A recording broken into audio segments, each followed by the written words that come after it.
Olá pessoal, sejam bem-vindos a mais uma aula de controle servomecanismos 2. O tema da aula de hoje é controle digital, né, dando continuidade à análise dos sistemas discretos. Na aula de hoje vou apresentar mais uma modelagem que nós temos aí para função de transferência discreta, usando uma regrinha bastante conhecida, que é o método de Tustin. Ok? A ideia dessa aula é ser curta, pessoal, porque vou mostrar basicamente aí da onde veio a fórmula e a gente vê um exemplo de uso. Tá? Aí, em atividades ou vídeos que tiverem exercício de MATLAB, a gente consegue explorar melhor a comparação entre esse método e o segurador de ordem zero que já foi apresentado aí em vídeos anteriores. Tá? Uma das formas de encontrar aí a aproximação pelo método de Tustin, ela vem da função de transferência de um PID, um controlador proporcional integral derivativo, na função analógica, tá? Que é através da transformada de Laplace. Né? Nós temos aqui um modelo do PID, onde temos a constante proporcional, integral e a derivativa, tá? Que ela é associada ao erro entre a entrada e a saída. Afinal de contas, essa é o objetivo do controlador, né? Ajustar o sinal de erro para fazer com que esse erro, ao longo do tempo, vá tendendo a zero. E aí, um sistema com erro zero, a gente vai ter o sinal de saída seguindo e acompanhando aí o sinal de entrada. Aqui à direita, eu fiz a composição, que seria a transformada inversa de Laplace desta função de transferência, ou seja, seria o sinal de entrada, né, no tempo, onde você tem aí a função do PID agora no domínio do tempo. Então você tem a constante proporcional associada ao erro, uma constante integral associada à integral do erro, como era de se esperar, e uma constante derivativa associada à derivada do erro. Né? Tem a marcação aqui da derivada para a gente não esquecer. Okay? Então, a partir desta informação, né, a gente pode fazer o seguinte. Como temos uma soma de termos, cada termo de entrada pode ser computado de forma independente, e o foco para a gente chegar na regra de Tustin é trabalhar com o termo integral. Tá?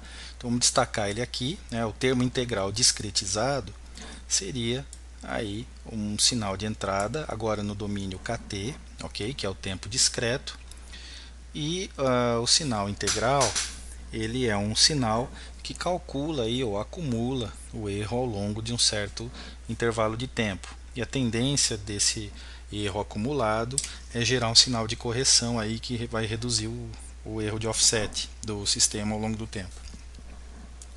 Então aqui no nosso caso, para um dado intervalo kt, nós teríamos aí o erro integral sendo dado por esta expressão aqui, a integral do sinal de erro entre o instante zero e o kt que foi dado aí. Okay?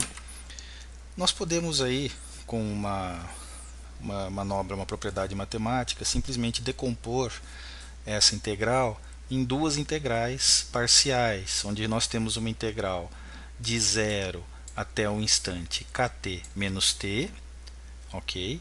E uma outra integral que começa nesse mesmo instante kt menos t e vai até aí o instante dado kt. Notem que esse intervalo que está marcado aqui, ele corresponde a um intervalo de um único instante de amostragem, ok? Então, vamos lá.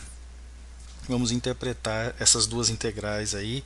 Se nós juntarmos essas duas integrais aqui, nós voltamos para essa integral original. A gente simplesmente decompôs uma integral em duas, mas o resultado ainda é o mesmo. A gente está trabalhando de zero até kt.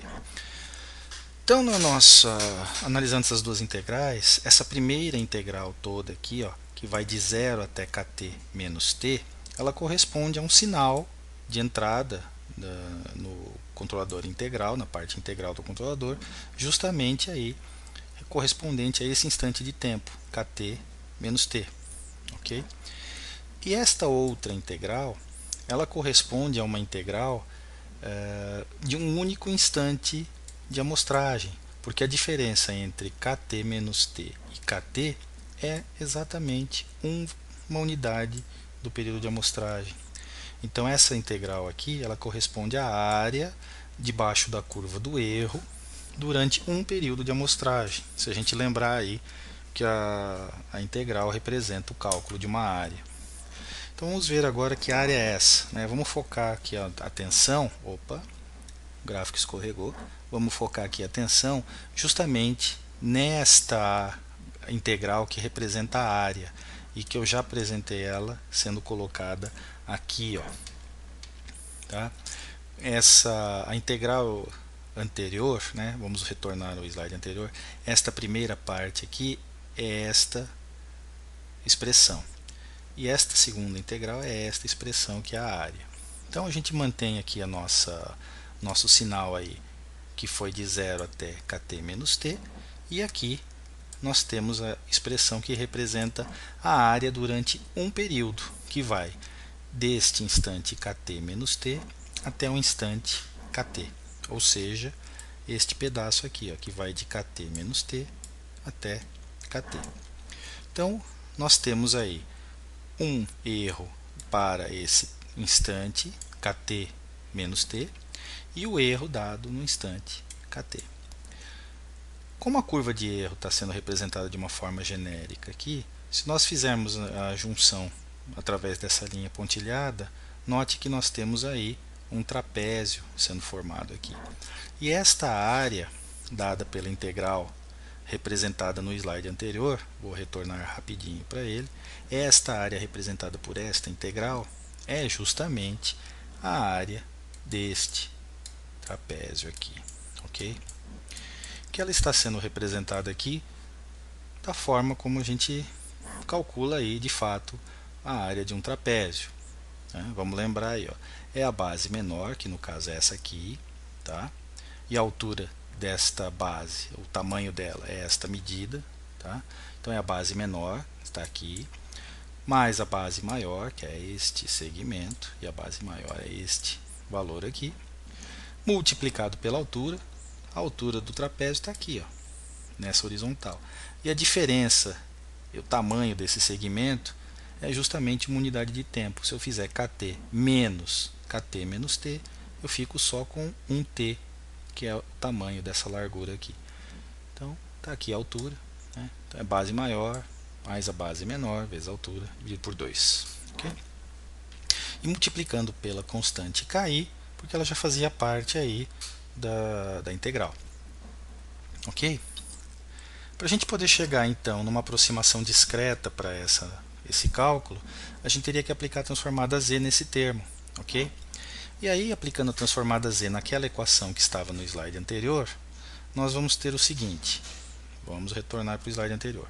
Aqui nós temos um sinal de entrada que está deslocado de uma unidade de período de amostragem. Do mesmo jeito que nós temos um erro aqui, que também vai estar deslocado de um período de amostragem. Então, aplicando aquelas propriedades da transformada z que a gente já viu em vídeos anteriores, o sinal de entrada aparece multiplicado por um bloquinho de atraso, z elevado a menos 1. O termo constante KI, t sobre 2, permanece. O primeiro termo do erro não tem nenhum atraso. Vamos voltar aqui rapidamente. Ó, não tem nenhum atraso. E esse aqui tem um bloquinho de atraso. Então, vamos lá na nossa expressão. O erro de z não tem um bloquinho de atraso.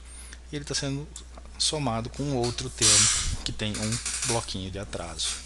Desenvolvendo essa expressão e isolando aí a relação entre a saída e a entrada, que no caso seria a saída do PID de controle ou do bloco integral, e o sinal de erro, que é o que entra no controlador, nós vamos chegar nessa expressão aqui, que seria aí uma relação para o controlador integral.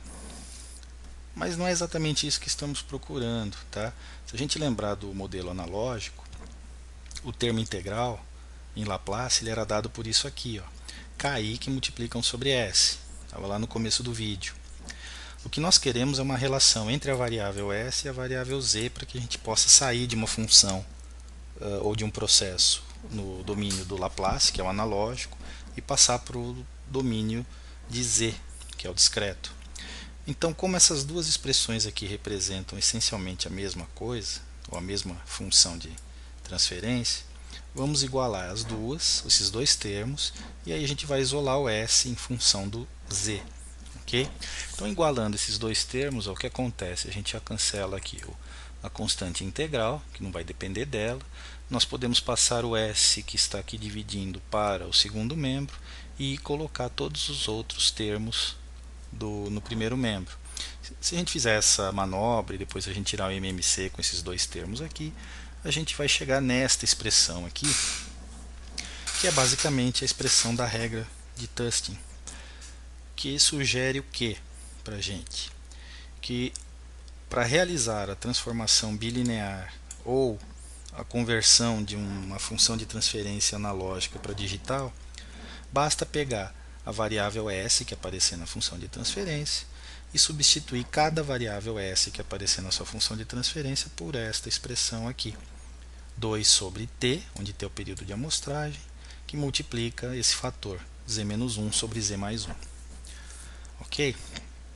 Então agora, para a gente poder só fixar esse conceito, vamos fazer um exemplo rapidinho, onde a gente vai discretizar o sistema abaixo, né, esse sistema aqui, que se vocês observarem os vídeos anteriores foi o mesmo sistema que a gente discretizou utilizando o segurador de ordem zero.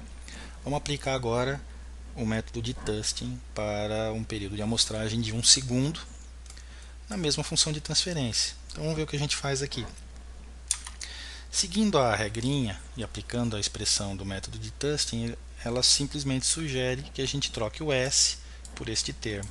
Então a gente vai lá na função de transferência que foi dada, lembrando que é S mais 2 sobre S mais 1, e a gente substituiu o S por este termo aqui, ó, que é dado da fórmula. Tá? E o S do denominador, também trocamos ele pelo termo da fórmula. Lembrando que o período de amostragem é 1 segundo, a gente vai colocar aqui no local do período, no lugar da variável t, vamos colocar 1 e aqui também. 2 dividido por 1 vai dar 2, aqui embaixo também. Então a gente vai chegar nessa expressão. E aí, se a gente fizer a simplificação, né, somar as frações, tirar o mínimo múltiplo comum aqui entre esses termos e fizer as operações corretas, aí um pouquinho de álgebra, né, ó, tirando o MMC, depois a gente vai poder cancelar alguns termos aqui, tá? A gente vai, depois de simplificar o resultado, vai chegar nesta expressão aqui, 4z que divide 3z menos 1, que basicamente vai ser o equivalente discreto daquela função de transferência original, aí, S mais 2 sobre S mais 1. Tá? O resultado dá um pouco diferente do que foi feito para o segurador de ordem zero, porque são processos diferentes, mas ambos os processos fazem uma aproximação razoável aí dos sistemas que a gente está convertendo aí para fazer a equivalência discreta entre eles. Ok? Bom, pessoal, basicamente para essa aula era isso, era só o método de Tustin que complementa aí, e tanto ele quanto o segurador de ordem zero são os métodos mais usados em controle digital, ok? E aí nos próximos vídeos que tiverem exemplos de MATLAB, vai dar para ver tanto um método quanto o outro, porque o MATLAB suporta através da linha de comando as duas metodologias. Tá ok? Então era isso que tinha para hoje. Tenham uma boa semana, bons estudos e até a próxima.